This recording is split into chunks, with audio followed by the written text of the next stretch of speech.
ग्रामीण महिलांच्या उत्पादनांना हक्काची बाजारपेठ उपलब्ध करून देण्याच्या उद्देशाने मुंबईत वांद्रे कुर्ला संकुलातल्या MMRDA मैदानावर आयोजित महालक्ष्मी सरस विक्री आणि प्रदर्शन 2026चं उद्घाटन मुख्यमंत्री देवेंद्र फडणवीस यांच्या हस्ते आज झालं। विकसित भारताचं स्वप्न पूर्ण करायचं असेल तर देशातील नारी शक्तीच्या सामर्थ्याचा उपयोग देशाच्या विकासाच्या वाटचालीमध्ये करावा लागेल असं सांगत देशाच्या अर्थव्यवस्थेत महिलांचा सहभाग वाढेल तेव्हाच देशाच्या विकासाला गती मिळेल असं मुख्यमंत्र्यांनी यावेळी बोलताना सांगितलं।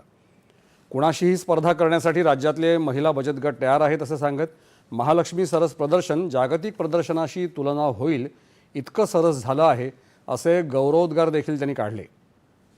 यापूर्वी नवी मुंबईत झालेल्या या प्रदर्शनात बचत गटांनी 25 कोटी रुपयांची विक्रमी उलाढाल केली। उच्च शिक्षित महिला देखील आता या चळवळीत सहभागी होत आहेत हे मुख्यमंत्र्यांनी अधोरेखित केलं। राज्यात लखपती दिदी करण्याचं उद्दिष्ट सरकारनं आता 50 लाखांवरून वाढवून 1 कोटी एवढं केलं असून ग्रामविकास विभाग त्या दिशेने काम करत असल्याची माहिती त्यांनी दिली आहे।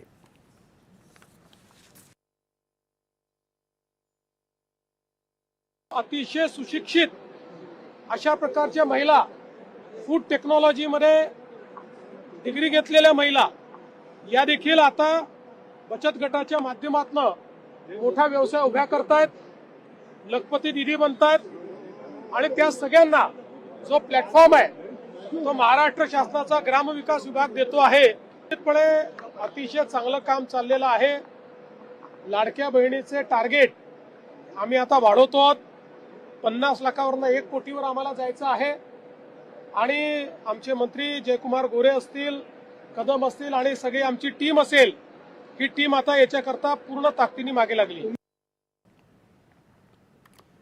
महालक्ष्मी सरस प्रदर्शन आजपासून 14 मे पर्यंत सर्वसामान्यांसाठी खुलं राहणार असून राज्यासह देशातील विविध भागांतील महिला उद्योजकांची उत्पादनं, खाद्यपदार्थ आणि सांस्कृतिक कार्यक्रमांचा अनुभव नागरिकांना इथे घेता येईल।